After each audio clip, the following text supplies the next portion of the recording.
Prendre l'avion avec un bébé peut vite devenir stressant, mais avec la bonne préparation, ça change tout. Je t'explique. Sache que si tu prends un vol long courrier avec ton bébé, il y a beaucoup de gens qui ne le savent pas, mais les compagnies aériennes proposent des lits disponibles pour les bébés jusqu'à 10 et 12 kilos selon la compagnie. C'est à demander lors de la réservation, mais pas à l'embarquement. Bien sûr, les places sont limitées. Les compagnies aériennes peuvent aussi te fournir le repas pour ton bébé. Purée, petit pot, faim. Possibilité de commenter son repas bébé à l'avance, mais la qualité est variable. Toujours avoir quand même son propre repas pour les enfants. Et tu peux aussi, sache-le, faire réchauffer ton biberon. Les cabines sont équipées pour ça. Par contre, ça prend du temps, donc il faut vraiment anticiper.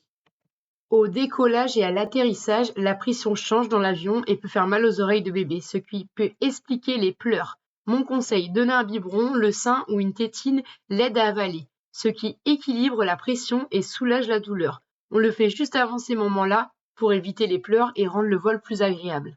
Dans le sac cabine, on met l'essentiel, plusieurs changes complets, des lingettes et des couches en quantité suffisante. On prévoit aussi des sacs pour le linge sale, très pratique en cas de fuite ou de vomi, un bavoir, je dirais même plusieurs pour les biberons et les repas, les biberons déjà prêts et une tétine de secours.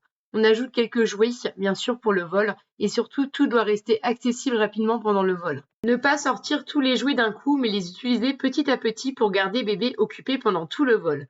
Bien penser à l'hydratation, proposer régulièrement à boire ou à téter pour éviter l'inconfort, et surtout ne pas culpabiliser si bébé pleure. C'est normal en avion.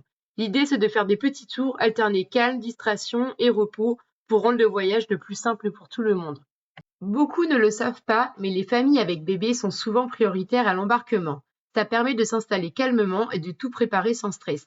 Le but, c'est aussi de gagner du temps, donc n'hésite pas à en profiter. Le secret n'est pas d'avoir un bébé sage, c'est d'avoir un parent préparé et des outils de compagnie bien utilisés et une stratégie simple. J'espère que cette vidéo t'a plu et je vous dis à bientôt pour de nouveaux conseils.